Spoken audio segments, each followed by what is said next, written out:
Welcome to Soul Loom, a space where the threads of lived experience, energy, and insight are gently woven into a path of remembering, reconnection, and becoming. Today, my guest is David Trotter. David is the founder and publisher of Awakening magazine, as well as the creator and curator of the Awakened Hearts book series. He's passionate about amplifying the voices of conscious leaders, healers, and coaches. He's also the author of dozens of books, as well as the producer and director of 4 award-winning films on important social issues. Early in his career, he invested a decade of his life as a pastor before transitioning out of full-time ministry and experiencing the freedom of a more inclusive spirituality. In this conversation, we explore what first drew David into ministry and the experiences that later reshaped his spiritual path. I have had the pleasure of being interviewed by David on 2 occasions for Awakened magazine, so it's nice to be on the other side of the microphone this time. David, welcome to Soul Loom. Hi, Michelle. It's great to be with you. How are you? I'm doing well. Yeah, life is good. Fantastic. So, as I mentioned, I have connected with David previously because I actually write for Awakened magazine, and I was actually one of the authors in the latest Awakened Hearts anthology collaborative project. I love working with David. It's a fantastic project, and he has a really, really interesting story. So, David, for people who are only just meeting you for the first time, what's the simplest way to describe the work you're here to do now and what you're most committed to at this stage of your life? Yeah, I think right now the phrase that encapsulates most of what I do with my time is amplifying the voices of conscious leaders, healers, and coaches as we help awaken our world to love. So the goal for me is to help our world awaken to capital L love, this unconditional love that is flowing in us and through us and around us. And with that comes a realization that, okay, I'm not just having a physical human experience here, but I'm a spiritual being having this experience. And love is at the heart of that. And so that there are so many people around our globe who feel compelled to help people experience, and they put it in their own words, of course. We all have our own language of saying that, but something similar that's bringing healing and transformation and awakening to people. And so if I can help amplify their voice, that means more people will be able to experience that goodness, more of that healing, more of that awakening, more of that love. And that lights me up. So yeah, that's what I'm focused on doing. It's amazing. And I think it's really important for people to understand that anyone that's going through any form of awakening or transition or whatever word you like to use for your context, that there are so many resources available today, such as magazines like Awakened, and you don't have to run off to, a life coach or someone. You can actually start to research just via the web of so many things, and reading other people's articles and stories helps you realize you're not alone, you're not the only person, and they tried this, maybe I'll try that, because often it's just that little steps of I'll give it a try that then empower you to take those steps further. Absolutely. And, it can be tempting to listen to a voice and they're like, this is the one way to experience XYZ. And it's like, well, they're saying that because they're most passionate about that particular modality or concept or idea. And I love what you're saying is like, you just kind of taste all the different paths and follow the breadcrumbs of which one feels the most nourishing to you in this moment, in this season of life. And there is a need to be self-nourishing. How do I nourish myself, and how do I reach out and find those resources? And oftentimes that does involve another person because we are meant to be in relationship. And so it could be reaching out to you and saying, Michelle, how can you help me with this season of life, something I'm having a struggle with? And then you're able to help them. And then in another season of life, somebody else might come along and help them. So what I love to do is help people meet healers and leaders like yourself, because then they have access to people that they didn't know about before. And that's exciting. Yeah, and I think that's true. I think everybody has to meet themselves at the level that they're ready for. And you can only work that out through self-investigation and becoming aware of what's out there. So I think having options like Awaken magazine, where you can just go and read articles and just put yourself into the shoes of other people and test the waters that way, which is not scary to do. And it can be a scary pathway. Mhm. So you spent a decade in ministry before shifting into a broader spiritual framework. What were the key events or realizations that made it clear for you that you couldn't keep building your life in that direction inside that old structure? Because that's quite a pivotal move. Mhm. Yeah. So in 2008, I had been in full-time ministry for a decade, and I had spent a lot of years before that preparing for ministry, going to undergraduate and graduate and seminary and so forth. In 2008, I burned out. I just hit a wall where I just could not move forward. And I made some choices that were really unhealthy and needed to figure out a different path for my life. So I resigned as a pastor, and I started a healing process, recognizing, okay, why was I burning out? Well, I was trying to fill that void of not enoughness inside of me. Like if I feel like I'm not enough, then I'm trying to do things externally in order to fill that void. And for me, it was if I could grow this church big enough, help enough people, get that book deal, whatever it might be, then I'll finally feel whole or complete. And for me, that just led to lots of working and really unhealthy, choices. And so after that, I started asking questions. Once I got out of full-time ministry, Michelle, it allowed me the freedom to ask questions that I couldn't ask before. And one of the questions that was top of mind for me personally was the issue of LGBTQ inclusion in church and spirituality. And the standard answer just had not resonated with me for years. And now that I was outside of that structure, I was able to ask those questions and come up with different answers. And then I started asking the question, the ultimate question of inclusion, which is heaven or hell.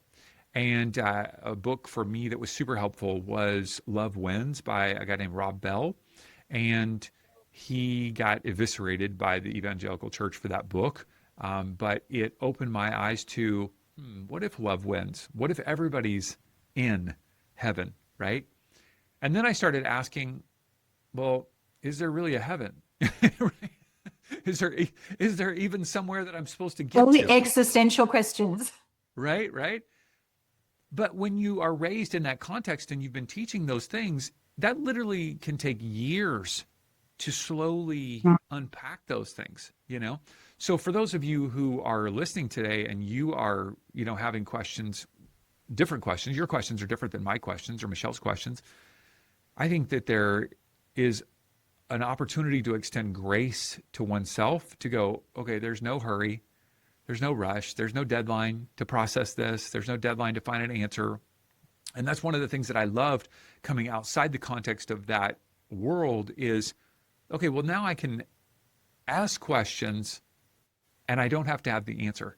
Whereas as a pastor, you have to have the answers and the answers have to fit in a certain box. And so it's great nowadays to go, yeah, I'm just not quite sure and be okay with that, It's having the capacity to question and not feel guilty about questioning.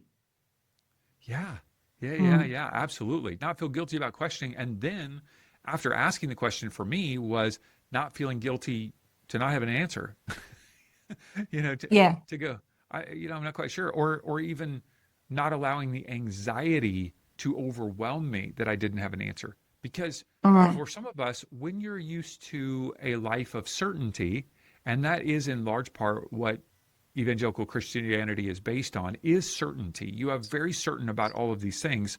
When you move toward having uncertainty, that can feel scary. But one of the things that I rested in was to go, there is a God, there is some sort of being, some sort of entity that created all things, and the essence of that entity, that source, is love. I rested in that, and if that's all I can hold on to in the midst of asking these questions, then I felt like that provided me with some grounding to ask more questions. Yeah, I was very fortunate because I wasn't brought up in a household that had a strict religious framework. So when spirituality was introduced to me, which was through my father, who had it introduced to him through a health crisis, and that's my story. I was very young. I was only in my early teens. And so I was able to experience all of those things that you learn in the early days of spirituality. You know, you dip your toe into all sorts of things, and there's mediums, and there's all the modalities that go with it. And I never had to deal with that conflict. For people who were listening, who do have a faith and a belief system that is in that more rigid framework of whichever one you want to be, Christianity, Catholicism, whatever your framework is, Yeah. who may be sitting in that space that you sat in and just feel like it's not quite working for them. It's that, you know, they do have those questions that are challenging that structured belief system. Apart from what you've just said, what are some things that they can do now to kind of allow themselves to move into those other thought processes and look outside that framework without feeling that pull? And a lot of it is a guilt that's put upon you, often from a very early age, that this is the only way, and this is, you will follow this, or, you know, you will go to hell or purgatory or whatever the system is, that they can move out of that without carrying that guilt. Mm-hmm. Yeah. For me, the question that was helpful is, could it be possible that blank, blank, blank? Could it be possible that God loves everyone? Could it be possible that God doesn't send anyone to hell? Could it be possible that there's another way of seeing God than the way I see God? And so it's just opening up like cracks and crevices in the beginning. Go, well, yeah, okay, it might be possible. I doubt it is, but maybe, you know, and then start to explore other ways of thinking. I know for me, just reading off the unapproved list, like, you know, right, reading The naughty books. Naughty books, right? Any book that, and it's really any book that's not about Jesus, to go, well, what can I learn from this? I don't have to take it all in. I do not have to take all of this in and make it my own belief system or my own story. I can read something and go, oh, okay, yeah, this resonates with me. This I'm not sure of. This I'm going to throw out. You know, that's one of the reasons why I love the Awakened Hearts books that, you know, you participated in, is because they are stories of people's journey of awakening, of how they had this awakening to consciousness, mindfulness, and spirituality. And every story is different. And so if you read those stories, you go, oh, okay, wow, that's very similar to my story. And you start asking questions, and it gives you permission. So I think the questions like, could it be possible, are very helpful. I also think that for me, it's also a belief that if you think about God in that structure of God as an external divine being, is God big enough to accept and allow and deal with my questions? Is he big enough? He, she, it, big enough? Or is God nervous that I might have a question that God can't answer? You know, that's a very small view of God. And so is God big enough? And I would say, yeah, God is big enough to allow you to ask those questions. That's just the beginning, right, of the journey of just feeling the freedom to ask the questions and then be, I guess, conscious of where you start to come alive, where you start to notice shifts, you know, where things start to bother you, where things start to feel good.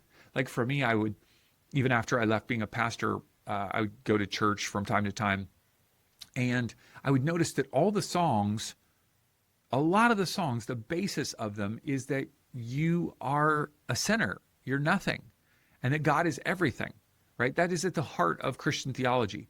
And so I just kept going, gosh, that's not even theologically correct, because in a Christian theology, once you accept Christ as your, Savior, you are seen as a saint now. You are seen through the lens of that forgiveness, not through the lens of your sin. So why are we keep talking about people are sinners and nothing? And just by the very way that you talk about yourself or the way that you receive messages, you come into alignment with that. So the very way that we're talking about people, they're coming into alignment with that, with their thought process and their behaviors. that did not make sense to me. So one of the things that I do want to point out in this conversation is that I noticed that a lot of people like myself that are coming out of some sort of more structured religious environment are very attracted to the broader, more inclusive spirituality because it allows for freedom. There's a desire for freedom to ask questions, to explore things, to go, wow, this did not make sense in my life. Why did I keep having these dreams? Why did I have my mom visit me? Why did I know things that I didn't know before? Well, Christianity doesn't, for the most part, allow for those kinds of questions. So now there's a movement from those who used to be in some rigid, dogmatic religion to a more open spirituality. But simultaneously, Michelle, there are those who found New Age type spirituality that are moving now toward Christianity. And you will see it more and more in people that come out and go, no, I'm a full-blown Christian now. And I believe that the reason is because they were craving structure and an answer and certainty. And so it's people over here who've had too much certainty and too much structure and want freedom to connect with God. And these individuals who have no structure, which most of New Age spirituality, there's no structure, there's no certainty, everything is up in the air, right? Everything's up for grabs. Almost nothing is right, wrong, good, or bad. It's just all it is, right? And so these people are craving, will you just tell me what to do? Will you just tell me how to connect with God? And so I think that's just very fascinating how, right, people are trying to find their way to connect with the divine and meet that internal need for either freedom or certainty. I don't know. Does that make sense to you?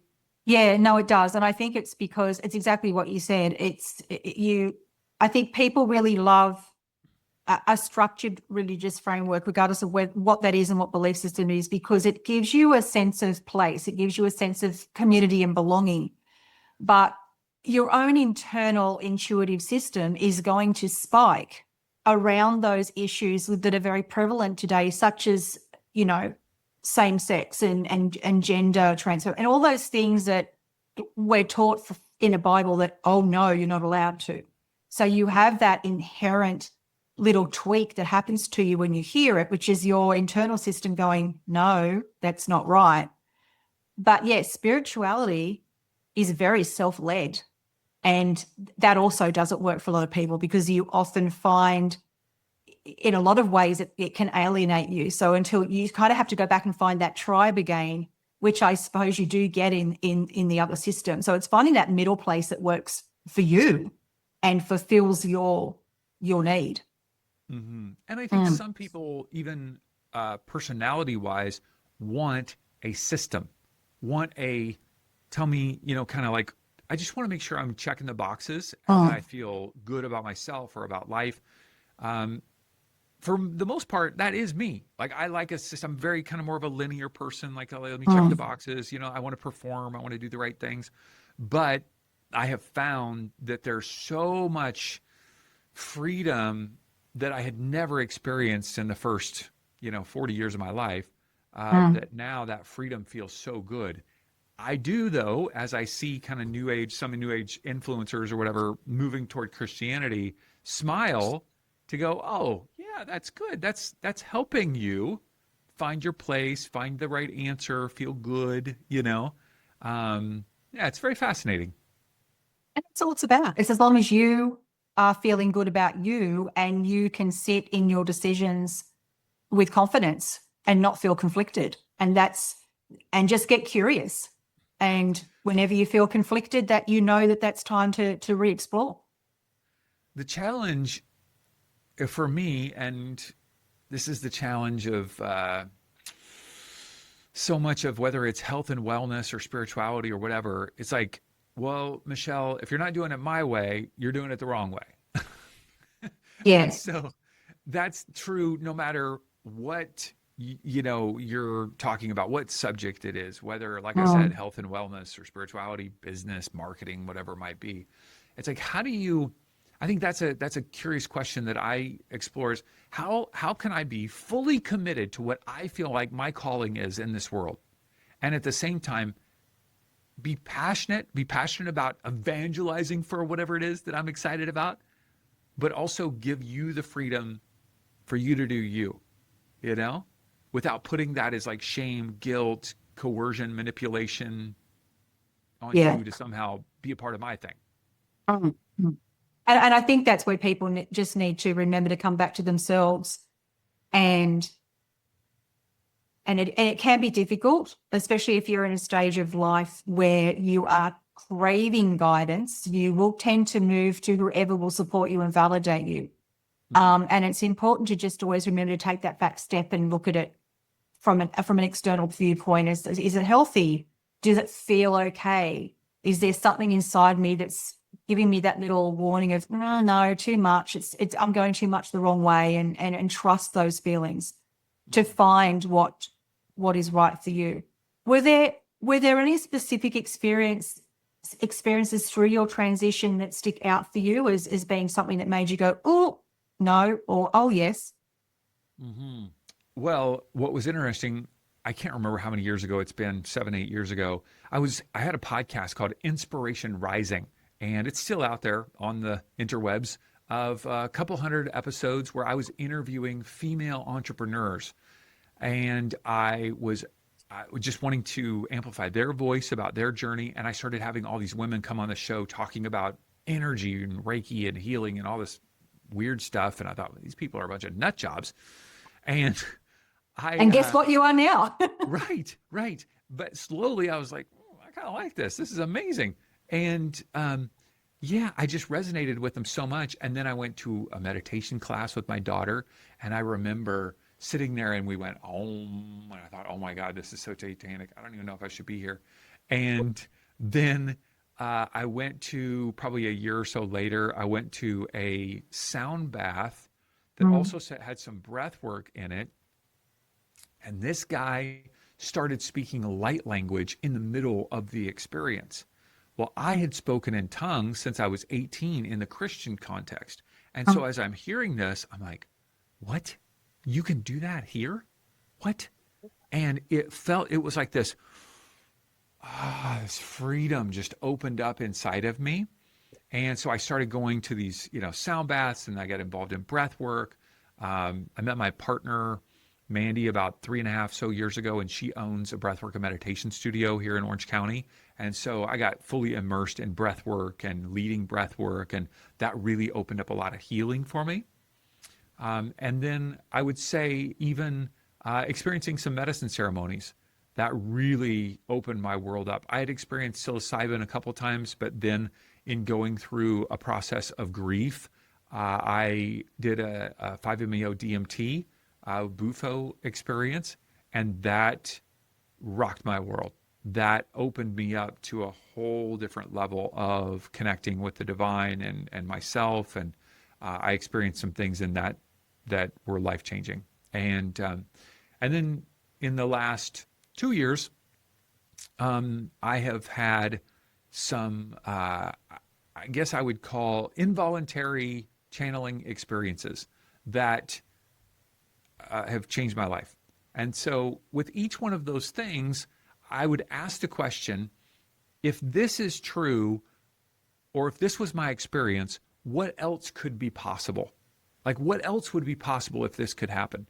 So for those of you who are listening, for me, that one of those experiences was mediumship. I went to a medium experience. This was several years ago. I had never seen something like that. And she started speaking names and dates of birth dates or death dates, and people are gasping. I mean, she's calling out names of non-English type names that, she had to spell them. She's from India, and she's spelling a name that she doesn't know how to pronounce. And people are just, I was gasping out. If this is possible, Michelle, what else could be possible? And that opened me up to, different experiences. And I think for me, having a heart and mind of exploration and lifelong learning and listening to other people's experiences and just keep asking those questions, for me, that has been invaluable. And simultaneously, I will say, keeping a close attunement to that internal compass of, does this resonate or not? And that's what I've been cultivating, because now that I'm outside that world of Christianity where the box is so clear, like, okay, outside this box is satanic, all right? You can't go out there. uh, but internally now, I can sense, go, oh yeah, that resonates, or that feels a little off for me, or whatever it might be. It doesn't mean it's necessarily bad. It's just not in alignment for me. So, And it's very easy to pick up on that. I mean, I pick up on it quite quickly, but I mean, I've been in this world for quite a long time. I mean, I've been watching Medium since I was 10. So that's amazing. I can pick a good one pretty quickly. Something I just want you to touch on for a moment, because I know a lot of people who are listening, and if it doesn't happen to them, they may know people that it's happened to, but so many people come into spirituality through their gifts, and I don't like to use that word, but it's the word most people resonate with, through their gifts opening up. And one of them is often mediumship. Often a lot of people will start to hear the voices of spirit and their spirit guides and past loved ones, or they will get visions.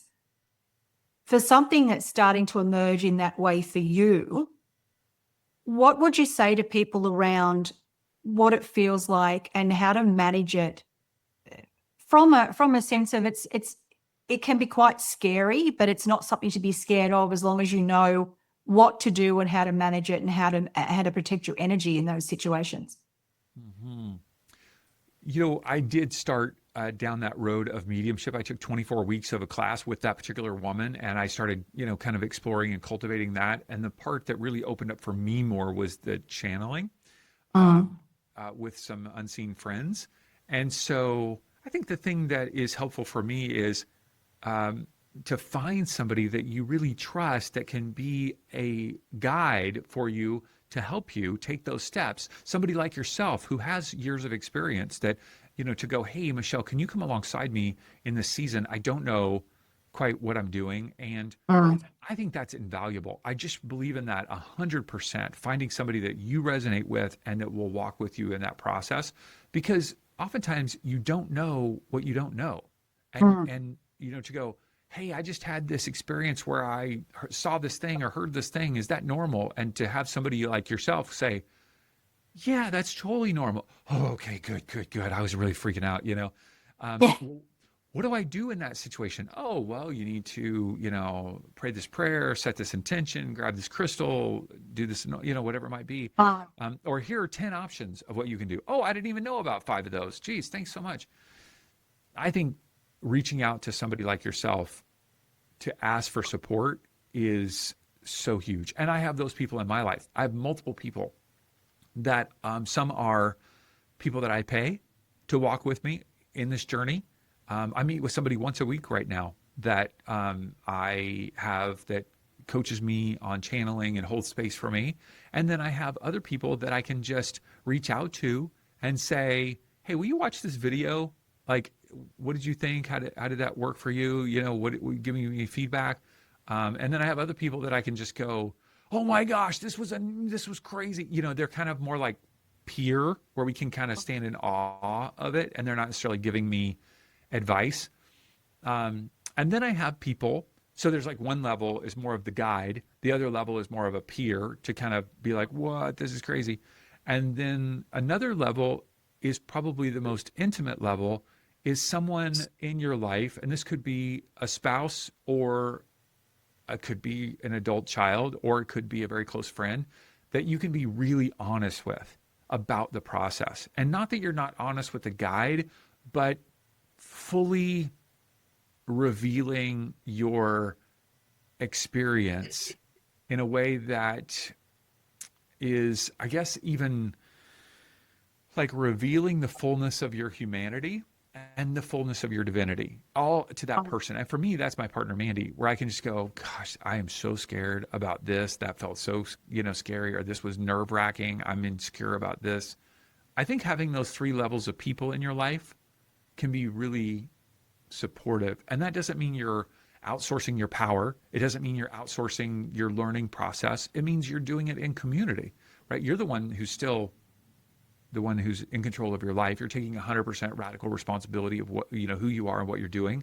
But part of taking responsibility, in my view, is reaching out for people who have been there before and like know the process. So I don't know. Does that resonate or make sense, Michelle? Yes, and I think it's one thing that for those of us that have been there and done it and are now sort of more on the other side, we've all had those people. I mean, I've had those mentors that have gone, no, you're not stupid. Yes, this is actually happening. This is how you manage it. And they validate you and they hold space for you and they allow you to do it in a safe way. And it's important to find those people because it's happening. It's not going to stop happening. So you don't want to be surrounded by people who are saying you're crazy and you're nuts and you don't know what you're talking about, because that doesn't stop it from happening. Your reality is that you're opening up to these opportunities and it's going to happen whether you like it or not. So you want to do it in the best way possible. So yeah, I would definitely say, no, go. So sorry, I wanted to also, just a metaphor that has been helpful for me recently. I had a meeting with someone last week on this topic of channeling, and she's been channeling and teaching channels for 40 years. And she shared some things with me that metaphorically felt like she was saying, hey, about 2 miles down the road, you're going to need to merge to the right. Otherwise, you're not going to be able to get off on the exit. You're going to get caught in traffic down there. And, and it felt like that to me, right? Her wisdom was about something very specific on channeling. But there are times where you just don't know, oh man, I better get over or I'm going to miss the exit or I'm going to miss my, transition. And people like yourself would know that because you've gone down that road many times. You know where you need to get over, and I think that can be just so helpful. Yeah. So yeah, if anyone's feeling any of these things that we're talking about, reach out to me. And if I can't help you, I know a truckload of people that I can steer you in the right direction, or go and read this book or go and listen to this person's story. But yeah, I think it's very important to look for someone. Don't try to navigate it on your own, because one, it's going to take you twice as long because you're playing in a space that you don't have any underpinning skill or knowledge level about more often than not. So I think that's really interesting and helpful stuff to know. To differentiate between those three types of people. And I'm not looking for a guidance from certain individuals who can't provide me guidance. I might just be like sharing peer to peer, and I'm not looking for intimate support from my guide that I would be getting from my partner. And kind of just differentiating between what type of support do I need from each one of these individuals. So yeah. And again, trust your inner self. If someone comes and people will just start to come along, they will just drift into your peripheral, and it's learning to recognize that, oh, that person's just suddenly arrived and what they're saying is kind of working for me. That's not random. They've been popped in front of you for the very reason that you're hearing that information. So always trust that. Yeah. As you listen to this podcast, always trust that. So through Awakened magazine and the Awakened Heart series, you've helped amplify other people's lived stories. What do you think makes a story land with truth rather than performance? And what do you hope people feel after they read the stories that are in the Awakening magazine and books? Mm-hmm. So I'm hearing you ask the difference between, you said what versus performance? Truth rather than performance. Truth. So, when you're listening to those stories, I suppose we're looking for the authenticity in that written word. Yeah. No, it is the authenticity. It's the texture, it's the richness. And that's even the difference these days, of something that's written with the help of AI versus something that's flowing from your heart. Not that AI can be helpful in terms of bringing some editing or concepts, or definitely brainstorming for sure. But the feeling of that texture, that this is a real person sharing a real story, and the vulnerability is just the key. Being vulnerable. A lot of times authors will say, oh man, I'm so scared of what is going to happen if I put this out there. And that could be either a traumatic experience, a mistake that they made, painful moments, or really out there spiritual encounters. And so oftentimes an author will say, man, I just feel like people are going to judge me, or I'm going to get, criticism or whatever it might be, or it just feels too much.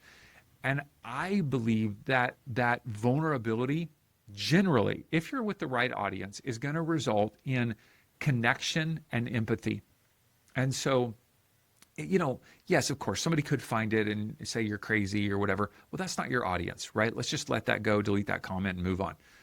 But the result of vulnerability is a sense of connection. Somebody feels more connected to you. If I know your story and I know the challenges that you've been through, I feel more connected to you than if I didn't know that information. And if you are vulnerable, I also have empathy for you. So I have more grace for you because I recognize you've been down this path and this is why you're making these decisions or how it plays out in your life. I have empathy that it just opens my heart up to you. So vulnerability is the key. It's also, though, I think having wisdom on when to be vulnerable. And most individuals, I would say all the individuals who write for us have an awareness of this, but social media has given people a keyboard to process anger, pain, trauma in the middle of it. And that can be okay if they're having friends supporting it, but generally that's not something that we want to, as Awaken Magazine or Awaken Arts Books, kind of put out there because it's still kind of messy. It's still unprocessed. It's still kind of bloody, and there's a difference between processing in public versus sharing something that has already been processed. And it's not that it's totally healed or that you'll never feel emotions around it. That's not the point. It's just like, is it still charged?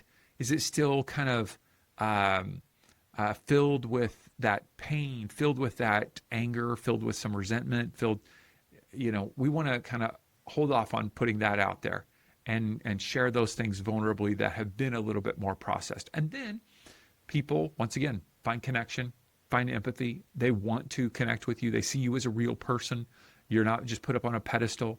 And then I know when I come to you, Michelle, with my problem, with my pain, with my, challenge, you're going to understand because you've already shared with me vulnerably that you've been through something like that. Then I feel like, I want to work with you more because you know what I've been through. I think that's a really important aspect that you touched on, the social media thing. I think social media has provided people with that platform that allows you to share everything from what you did from the moment you opened your eyes and had breakfast to going to bed in a very reactive way. People share reactively, and that's never a good thing because you're sharing without having a process to reflect and think about what you're saying. And then once you put it out there, it's not that easy to get rid of it. And people then respond via comments and likes and all the different things that they do to your reaction, which then usually is not positive. And then that can start you gaslighting yourself, which is not where you want to go. I mean, anybody in any form of counseling or coaching space will say that is not what you want to get back. That's not how you solve the problem. And I know for me, when I started writing, and I've been writing articles for magazines now probably for nearly 2 years, especially when you can write in a space like Awakened where you're telling your story. Because it's not instant, it allows you that cathartic process of putting it on paper.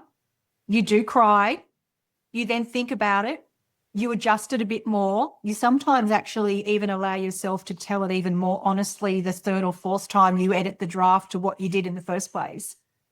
And that's very healing because often you have not said those words to anybody except to yourself in your head. So I would say to people who have a story, even if you don't want to put it out in a public domain, in a magazine or an article or a book, open a Word document and start writing or a journal and just start doing it as if you're writing because it allows you to speak that truth and revisit the emotions of that, which is important to sit in those emotions. And then if you do feel like it's something you want to do in a more public forum, reach out to magazines such as David's where you can tell your story And there's so many magazine platforms today. They're like podcasts. They're everywhere. But it's a very reflective process, and it's very cathartic, and it's very healing to be able to do that. Absolutely. We hear from people all the time, as they're sharing that story. They'll even say, I thought I had healed that more than I actually had healed it, and there were things that were coming up in the process. And so it is a beautiful healing process to write and share your story. And it's a way to connect with people and introduce them to the things that you're doing, So yeah, it's beautiful. And it's also very healing when I know for me, I've got stories that are out there in the public domain where I've had feedback where other people have come, primarily women because I'm female, and they have actually said, oh my God, like that was me in that story. And I saw myself, which again is that beautiful thing that you go, oh, it's not, it's not just me. I'm not the crazy one. This is something other people experience. And, it turns into that classic story of, the healed becomes the healer. And to a lot of people that can feel as if it's a very arrogant thought to have, but it's not, because our stories do heal other people.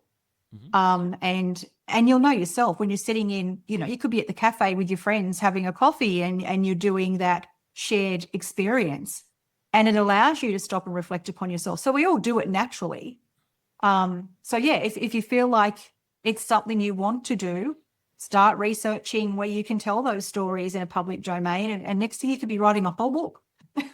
Absolutely. Absolutely. I tell people all the time, your story is incredibly powerful. It's the most powerful story you have. And especially for spiritual leaders, healers, and coaches, most of those individuals got into this work because of, well, I shouldn't even say most, they all got into this work because of their own life story.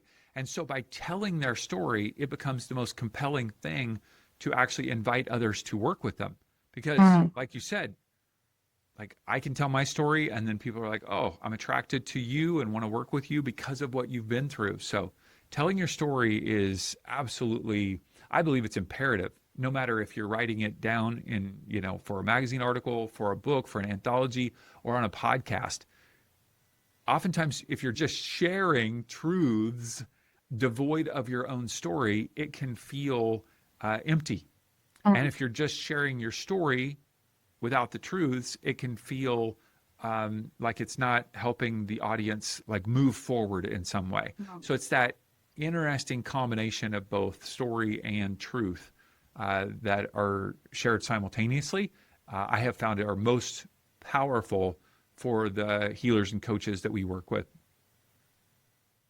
And I would definitely say to anyone that is going through any of the things that we've discussed today, just go online, Google Awakened Magazine, and they're all there. It's free to read, and just start looking through the authors and reading the stories. And I would say 99% of those authors, we've all got websites, we've all got Facebook pages.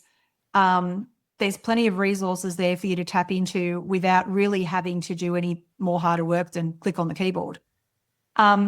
David, just in closing, for our listeners who, as I've just said, are resonating with this and hearing themselves in what we're talking about, what's one thing they could do right now, this moment, that would allow them to shift their life direction?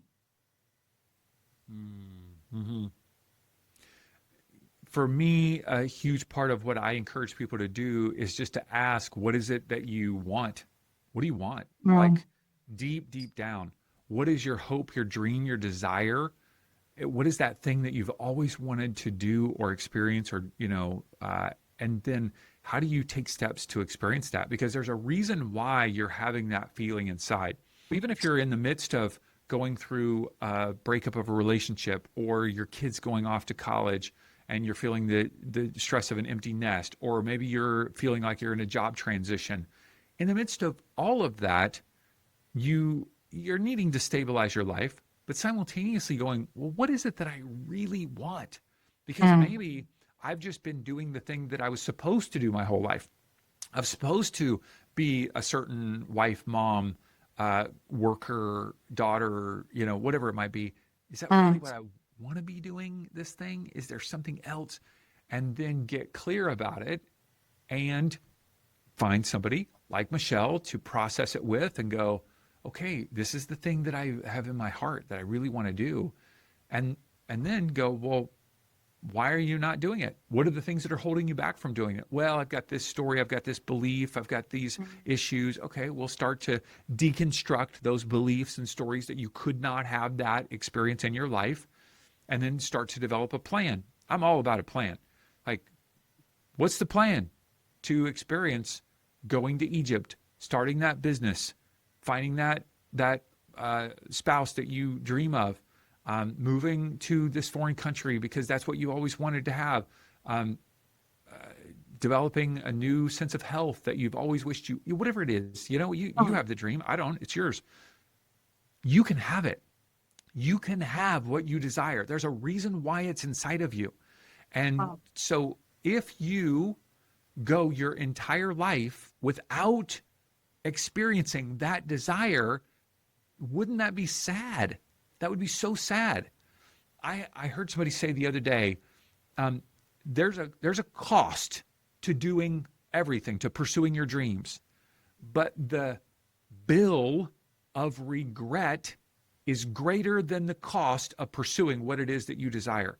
And when that bill or invoice shows up of regret later in life, it is heavy, it is weighty, and you don't want to pay that bill of regret. So let's not regret, and let's get clear on what we want. Find somebody like Michelle that can help you process it, develop a plan, and then go after it, because I believe you can experience it.